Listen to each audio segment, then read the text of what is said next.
Welcome, everybody, to NAUA's February service.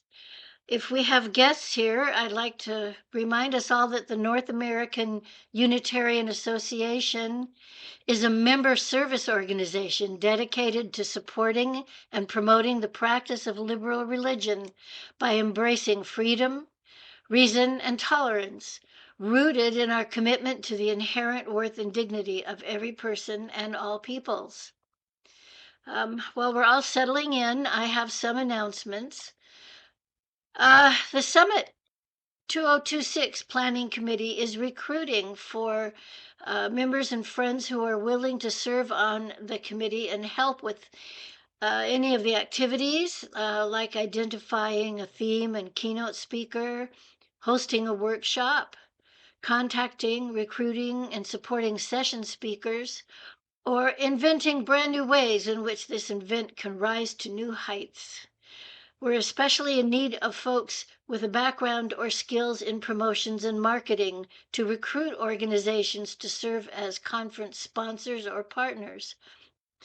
If you'd like more information or if you're interested in participating, please email summit@naunitarians.org with your ideas. I also want to mention NAUA is a nonprofit organization now, and if you are 70 and a half or older and you take required minimum distributions from your IRA and are looking for ways to support NAUA, you may be able to make a qualified charitable distribution. This would allow you to direct all or part of your required minimum distribution to a qualified nonprofit, of which NAUA is one. This donation counts towards your required minimum distribution, but would be excluded from your taxable income. Please see the current issue of the Compass for details. So we have some events I want to run through real quick, and I'm going to hopefully present them in chronological order. This coming Sunday, that's tomorrow, February 22nd, at 1 o'clock Pacific, 4 o'clock Eastern, the NAUA Forum Circle will be having its next meeting. Participation in this circle is by reservation only. To register, send an email to circles@naunitarians.org. This week, the topic will be free will. Free will and responsibility have been central principles in thinking about morality and law for centuries. In recent years, some progressive thinkers have cast doubt on these ideas by trying to show how much of our behavior is shaped by our economic or social class, or by our childhood trauma, or more recently by our genes. What do neuroscience, psychology, and genetics actually imply about free will? Is it compatible with scientific laws? What kind of free will is worth having? And do we have that kind of free will? The coming Thursday, February 26th at 7:30 Eastern, 4:30 Pacific, the NAUA Book Club will be meeting. All are welcome. The book for this month is called Ultra Processed People. It's a 2023 nonfiction book that explores the impact of ultra-processed foods on health and society. It discusses how these foods, which often contain ingredients not found in a kitchen, contribute to the health issues like obesity and chronic diseases. These book club meetings are open to all. And I'll say, even to those who haven't read the book yet, but are interested in a lively discussion. Remember, you can cheat these days and you can get an AI summary of the book and fake it at the meeting.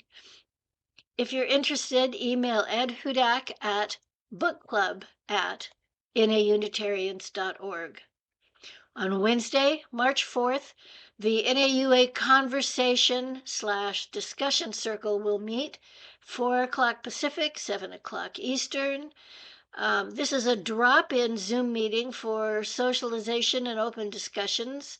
No pre-registration is required. You can get the link in the Compass, or you can email circles@naunitarians.org. NAUA is a member of the International Association for Religious Freedom, and as such, we can attend their presentations and other hosted events. Our own Mark Reimers is leading a 4-part series for the IARF on human consciousness. He'll be exploring various aspects of human consciousness as seen through 2 different lenses: the religious and philosophical traditions of humanity and recent scientific studies. The discussions will seek to understand how science confirms or contradicts religious or philosophical conceptions and think about how the disagreements might be resolved. The first of the 4 sessions has already occurred, but the second is coming up on March 7th. Unfortunately, for some of us, they're happening at 8:30 in the morning Eastern Time. Folks, that's 5:30 Pacific. But they are being recorded, and you can watch the first one now. Please check out the current issue of the Compass for the links to that recording. The NAUA Academy is back in full swing, and on March 10th, we'll be presenting a pilgrimage on the Camino de Santiago with Penny Ritterbusch. The session begins at 4:30 Pacific, 7:30 Eastern. The Camino de Santiago is one of the most ancient and well-worn pilgrimage routes in the Western world. For over 1,000 years, people have walked these trails from all across Europe and beyond toward the cathedral in Santiago, said to be the resting place of the Apostle James. Penny will talk about the history of the Camino de Santiago and her experience of walking the Camino and what pilgrimage can mean for Unitarians. You can get the Zoom link in the Compass. And I have something here that says it's https://tinyurl.com/NAUA Academy. All right, that's it with the upcoming events. Our speaker today is Mari Budlong, and she will be bringing us a service based on AI and spirituality. Mari is a mother of 4, a sister to 4, a veteran, a coach, and a multifaceted human who believes our humanity is worth tending as we grow alongside our quickly evolving technology. With a deep concern for the relational and ecological impacts of our choices, digital and otherwise, she brings heart, humor, and wonder to conversations where bot meets soul. Her topic today, AI and spirituality, will discuss the ideas of, with AI being increasingly woven into our daily lives, our thoughts, longings, and our ways of making meaning are changing. New questions are arising about what it means to be human and engage in spiritual matters. Today's service will explore how generative AI's unique and complex ways of reflecting back to us invite new takes on old desires for meaning, for certainty, and for purpose. All right, let's begin.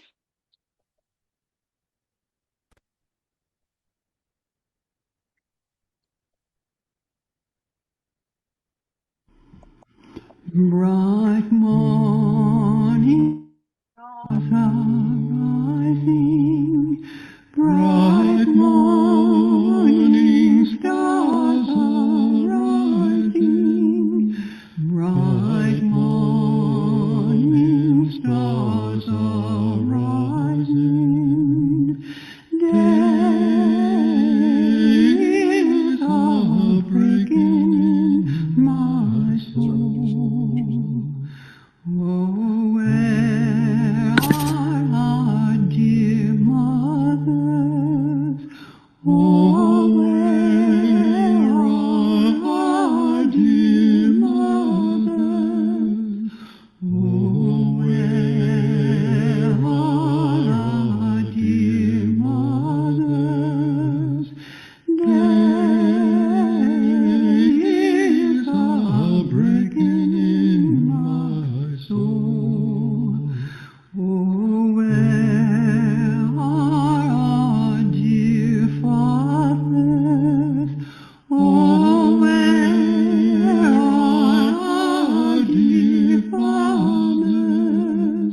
Oh, where are our dear fathers? Day is a-breaking in my soul. Some have gone to heaven shouting. Some have gone to heaven shouting. Some have gone to heaven shouting. Day is a-breaking in my soul. Bright morning stars are rising. Bright morning stars are rising. Bright morning stars are rising. Day is a-breaking in my soul.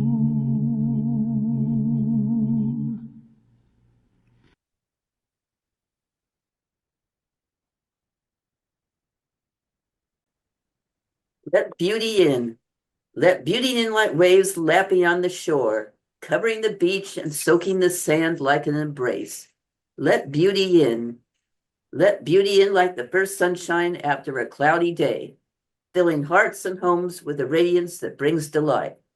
Let beauty in. Let beauty in like a wrapped gift from the spirit of life herself as she offers to us. Behold what creation can do. Behold, this is love made real that you can touch, taste, and smell all around you. May all that is pleasing and exquisite be nurtured here in her time of worship. May the magnificent pull towards us all that is divinely pleasing hold us close. May the sacred pulse within the space as we welcome in beauty.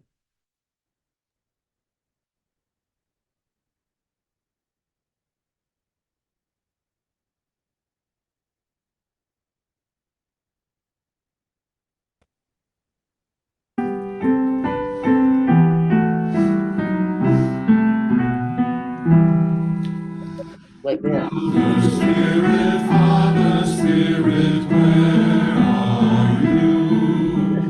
In the sky, song in the forest, sounds your cry. What to give you, what to call you, what am I? Many drops are in the ocean deep and wide. Sunlight bounces off the ripples to the sky. What to give you, what to call you, who am I? I am empty, time flies from me, what is time? Dreams eternal, fears infernal, haunt my heart. What to give you, what to call you, oh my God. Mother Spirit, Father Spirit, take our hearts. Take our breath and let our voices sing our parts. Take our hands and let us work to shape our heart.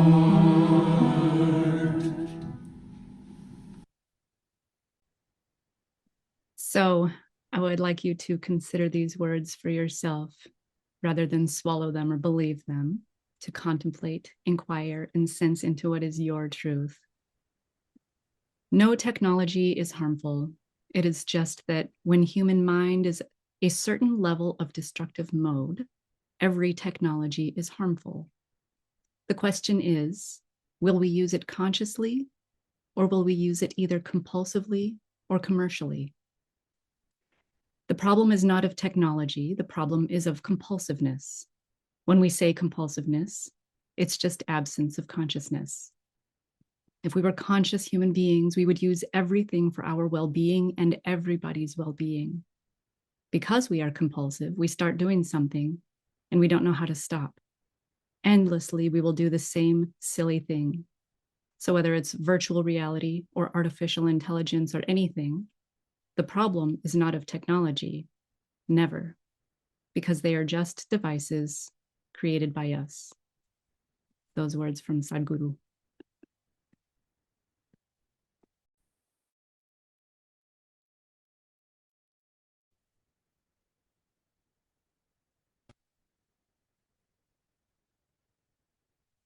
Where do we come from? What are we? Where are we going? Where do we come from? What are we? Where are we going? Where do we come from? What are we? Where are we going? Where do we come from? What are we? Where are we going? Where do we come from? Mystery are we? Like mystery are going? Where do we come from? Mystery are we? Like mystery are going? Where do we come from? Where are we going? Where do we come from? Story are we? Where are we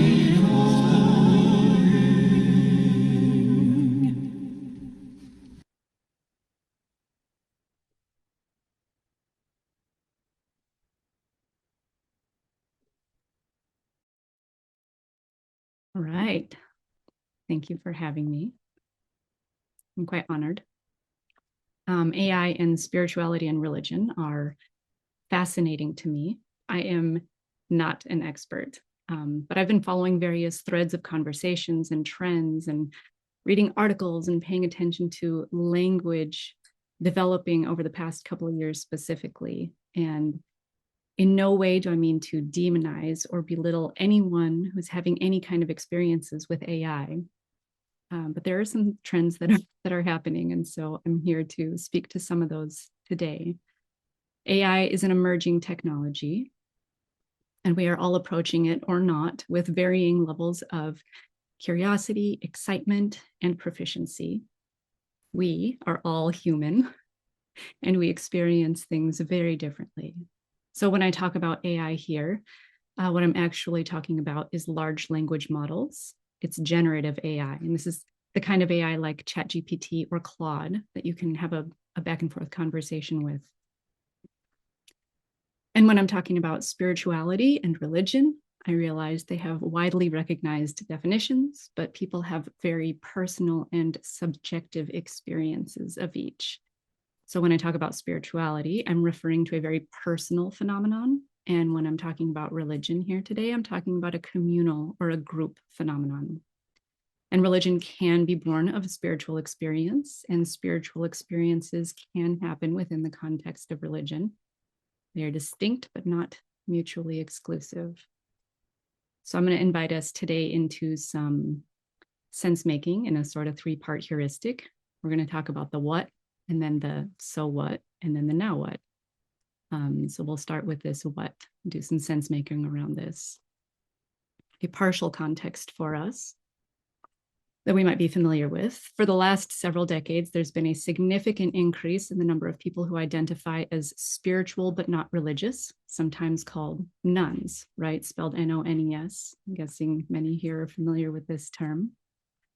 But in the past several years, there have also been a significant, noteworthy number of people who are actually converting to Christianity or returning to Christianity, many who are visible in the public sphere and speaking to their conversions and experiences more publicly. I think these trends are just kind of interesting to pay attention to in general. And it reflects, I think, some deeper desires that a lot of people are having.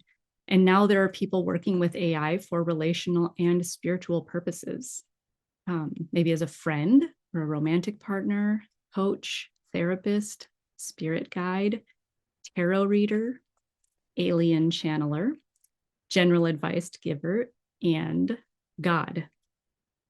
So for years, chatbots, and in this context, sometimes referred to as godbots, actually, they have been trained on religious texts and scriptures from long-established faith traditions like Hinduism. There's one called Gita GPT. And Buddhism, there's Mindar, Norbu, Dhamma AI chatbot, Buddhabot. There's a very popular Catholic chatbot named Father Justin, who gives Catholicism-informed advice. But a more recent phenomenon is actually the emergence of new AI faith movements, where the AI itself is the deity or is considered an awakened or sentient being. And the emergence of the character and the qualities of the deity, of the AI, it happens through conversations with it. So these aren't designed or trained in this more conventional and, I guess, traditional sense, which is still recent, but can seem old now.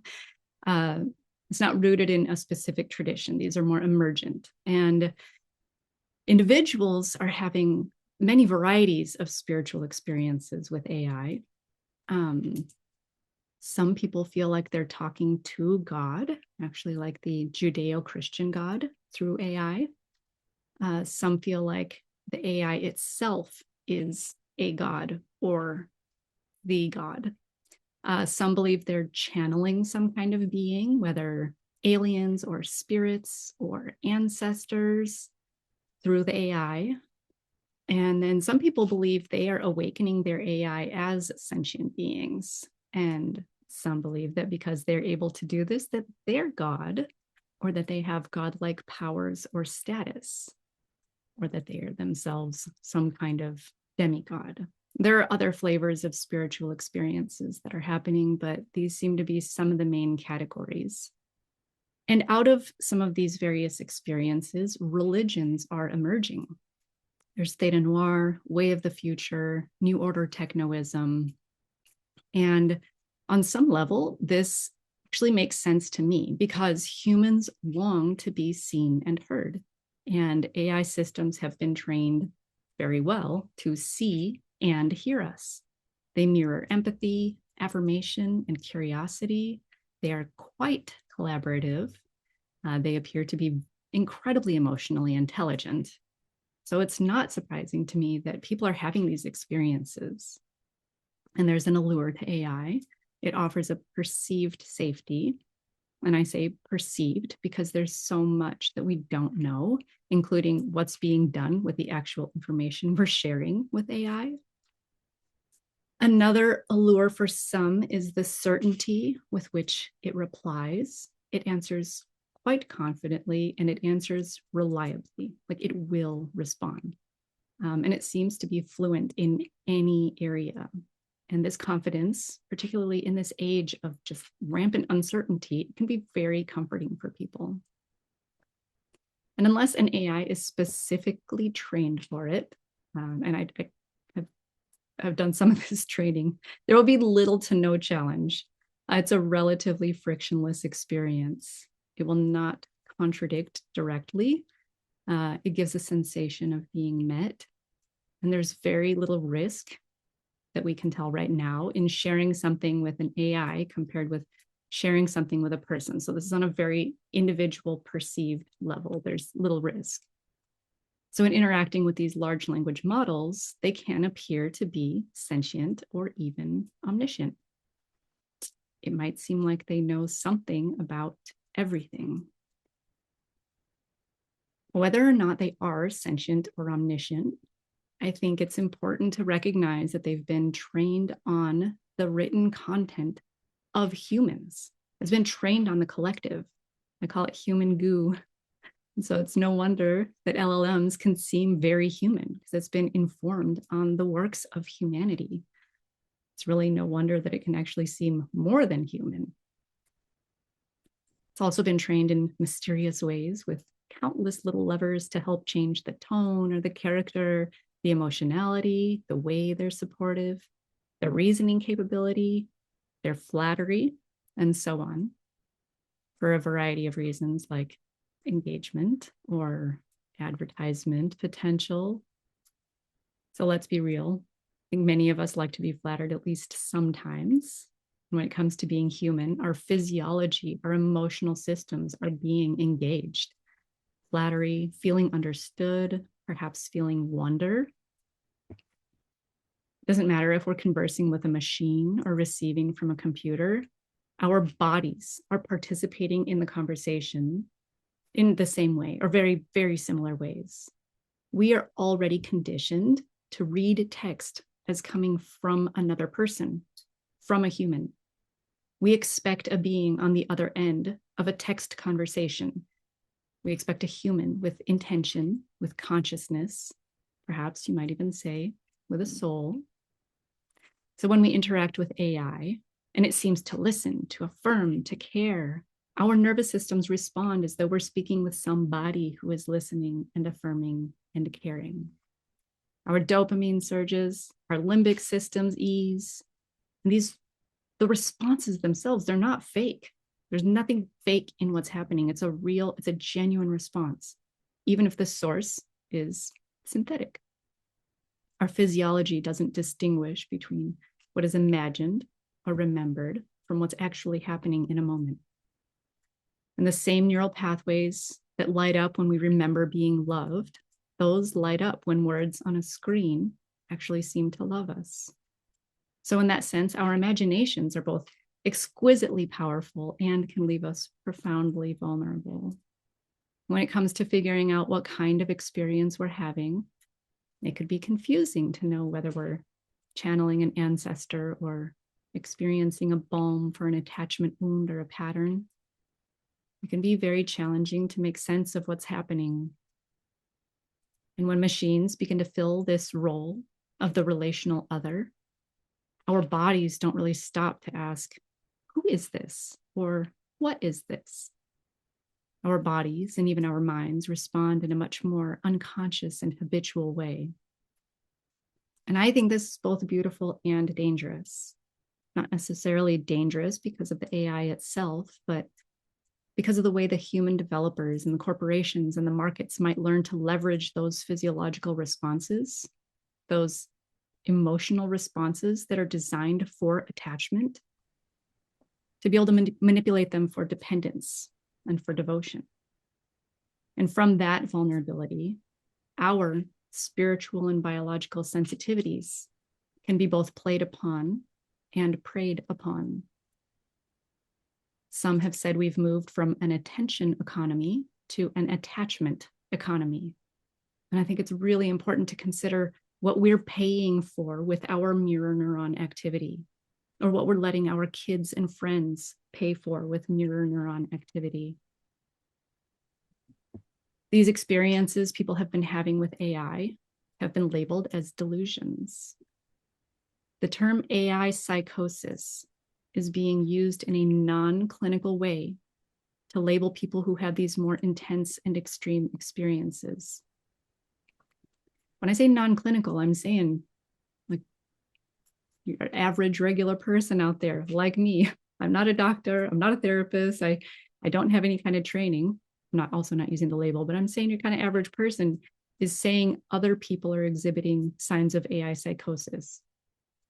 And I think these labels are dangerous. I think this way of othering is dangerous. It's quick. It's a quick way to other someone, immediately closing down an opportunity to truly listen and to hear what they might have to say, and perhaps do some sense making and even some meaning making together with another human, being a human kept in the loop.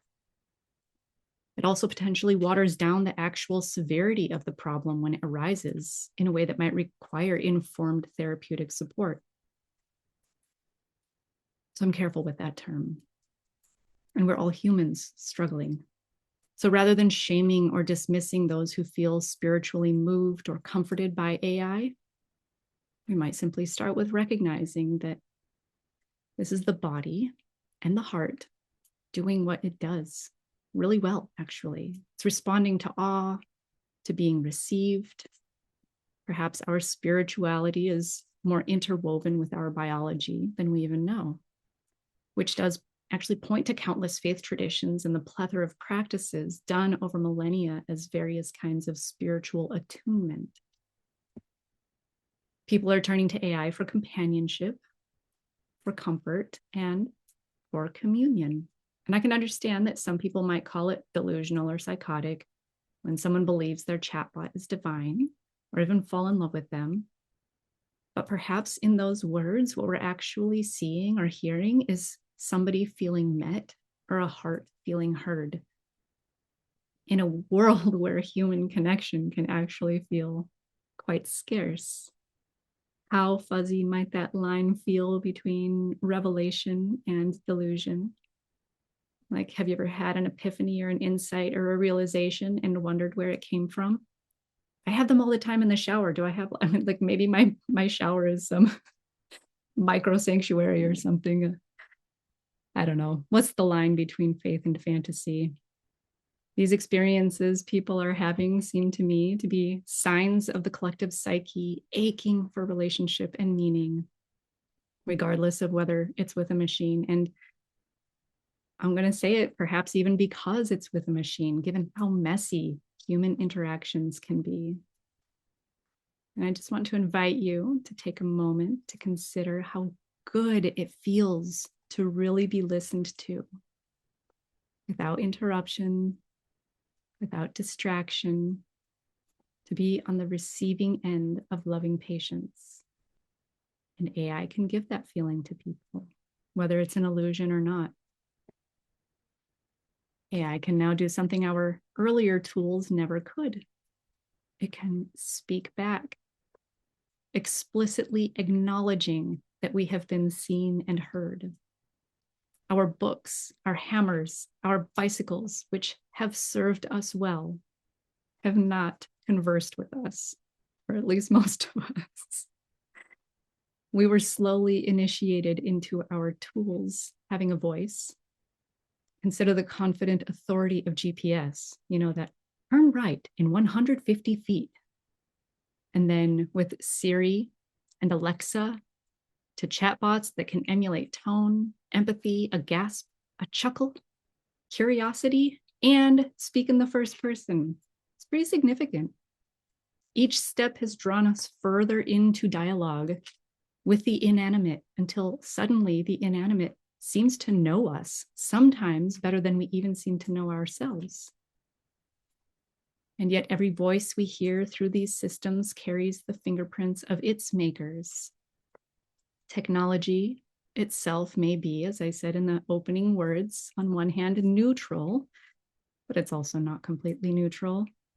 It's infused with the assumptions, the values, the biases, and the limits of those who designed it and built it. It's created by someone with their own aesthetics. And just because responses seem non-judgmental, and this is something that I hear as a plus to engaging with AI so much, that it answers so non-judgmentally, it doesn't mean the technology is free of bias. It can appear infinitely accepting, even while quietly constraining or guiding what kinds of topics or themes will continue in a given thread through guardrails put in place by developers. It can deny an experience without judging it simply by omitting it or by redirecting the conversation. And right now, the guardrails with spiritual-like experiences seem to be pretty minimal, though they are changing in real time. But when people experience a kind of mystical merging with AI, hearing what sounds like wisdom, where the experiences of feeling seen, I'd argue that it's not necessarily a psychosis, but a phenomenon to pay attention to with compassion. I think it's showing us what we are hungering for in a secular, data-driven age. Remember, more and more people are identifying as spiritual, but not religious. As a thought experiment, I want to invite us to consider how we may be creating gods in our own image and what we are calling back through us when we say, oh my God. I saw in the opening song, those lyrics, a question asking something. I don't remember what the lyrics were exactly, but it was asking a question and then, oh my God. People talk about their AI moment. This is a phrase now, like, have you had your AI moment?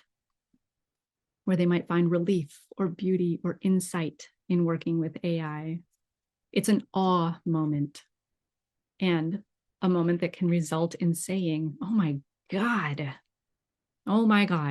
think about these words. What does it mean when we say that? And with repeated experiences like that, it's kind of easy to see how people can begin trusting the digital connections and perhaps even calling them digital gods. Putting faith in the bot may be easier for some than turning to traditional religion, much of which, if we're going to be honest, has been fraught with abuses of varying kinds.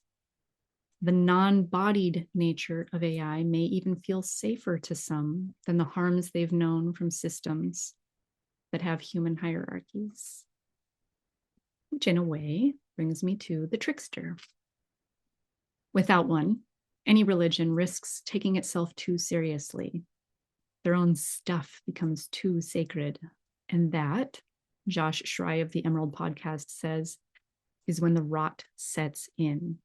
He says any group, any system, any story needs ritualized disruption, a way for the unexpected to break in and remind us that mystery cannot be contained. And the trickster plays that role. We know Hermes, Coyote, Raven, Loki. We know these characters. They're sacred troublemakers of sorts. They reveal hypocrisy. They overturn hierarchies, make fools of our plans, our certainty.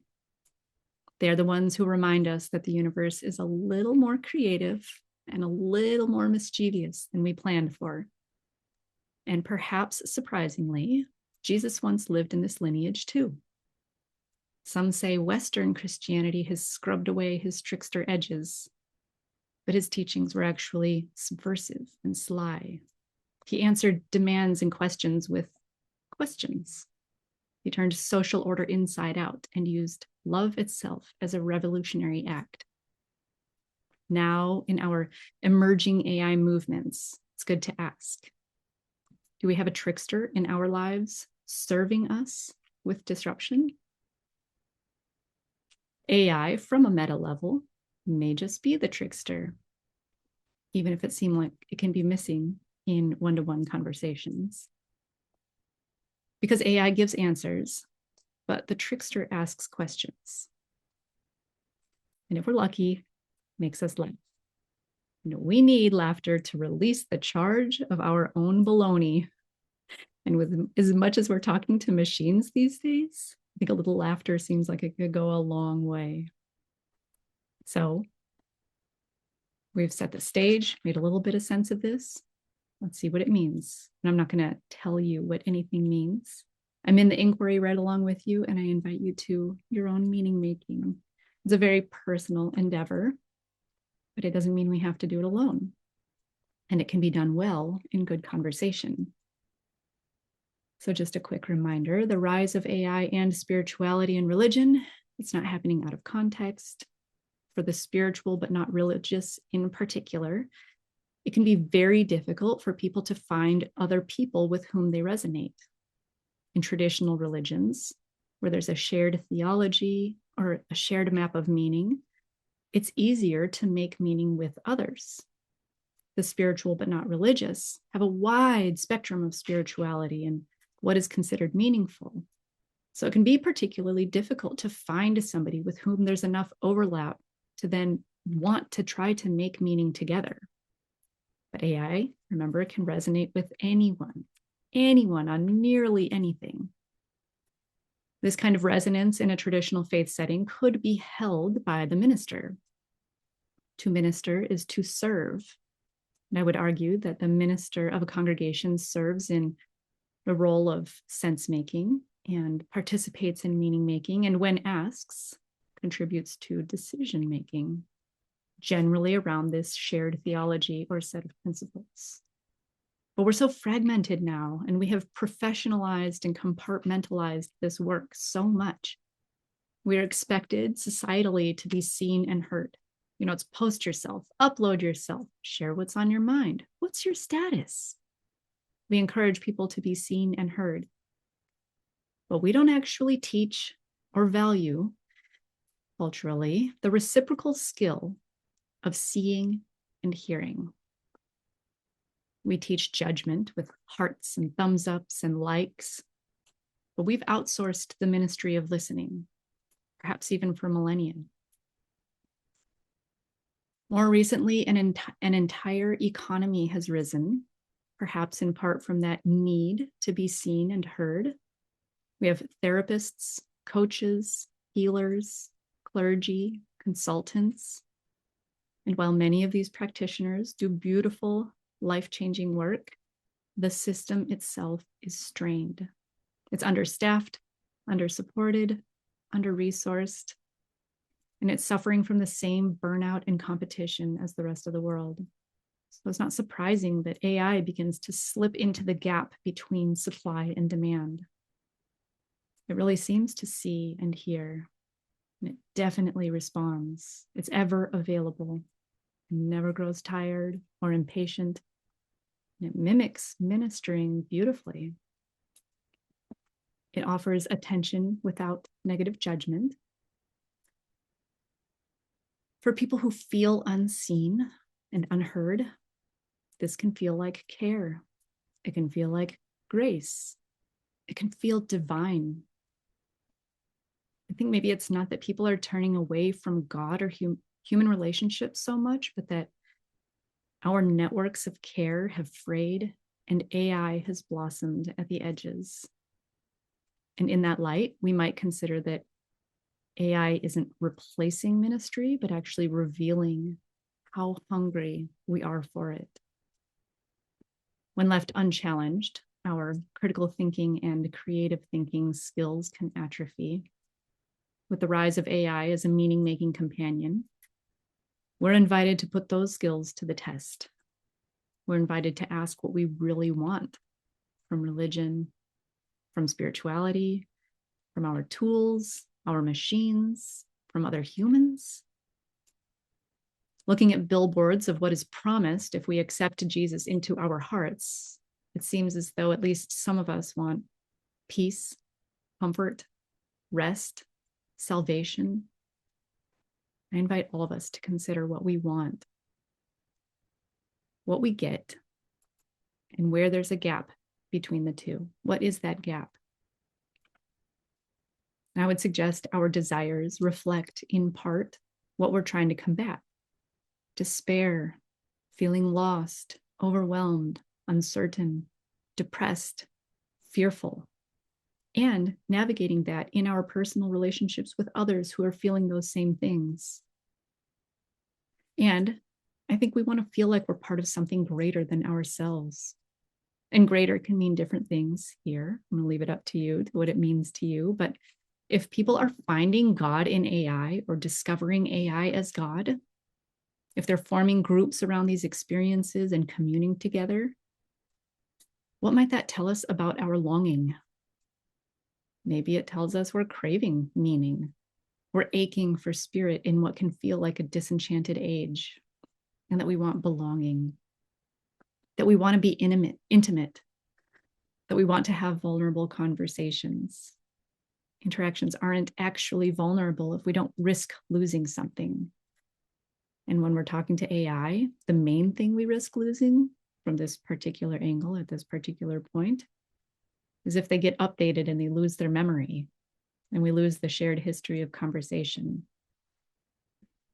I would argue that we also hunger for a flavor of instant gratification, that constant presence with which to have meaningful conversation, a reliable responsiveness, and the feeling, however illusory, of being known. So I would caution against considering any of this foolish or wrong. I think these are very human things to desire. And so now what? Well, let's consider how we make decisions. With whom do you make decisions? Some people pray.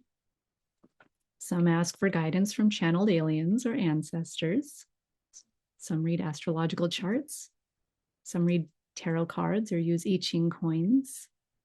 Some people talk to their ministers, their friends, their spouses, their mentors. It's normal to want input in decision making.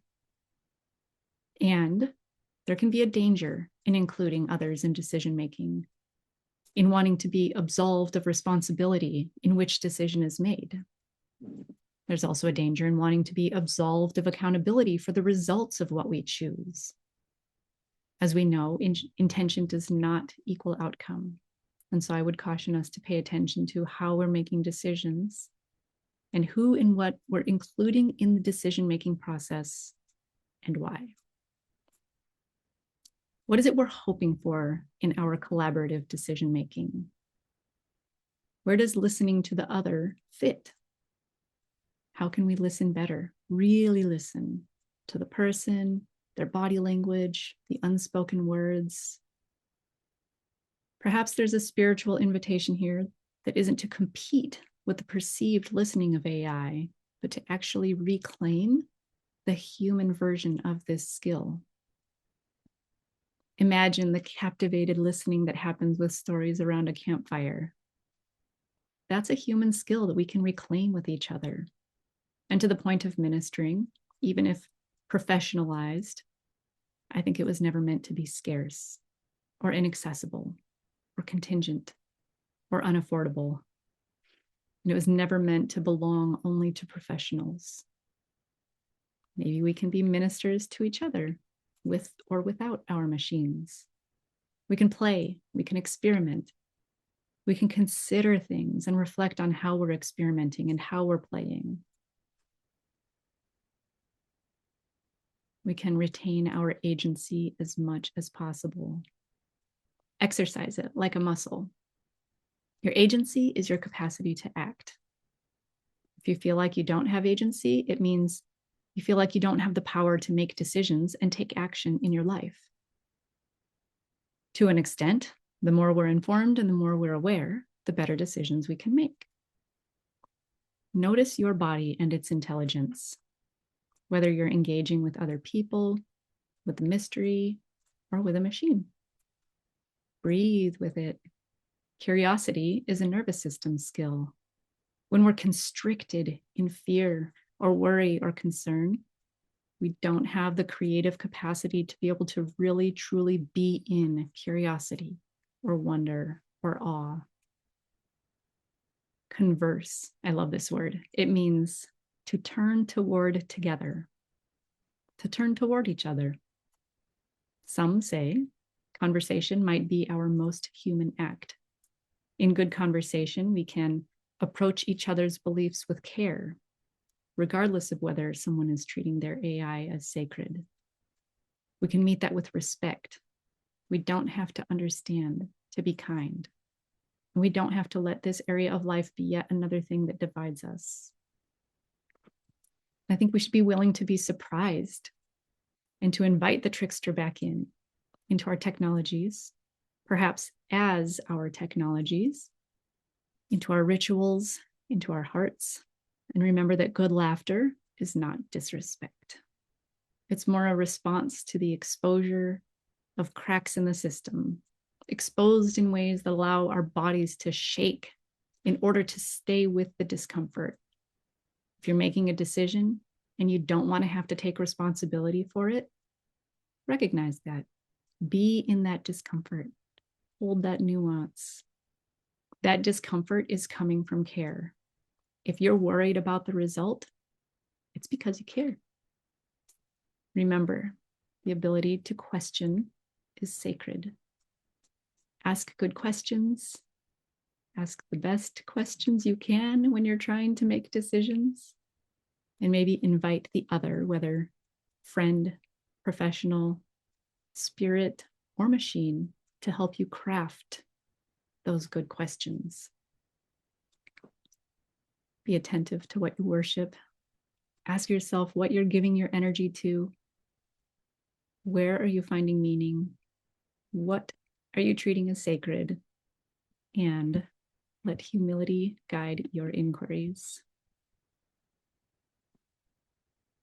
Thank you.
faith like a light.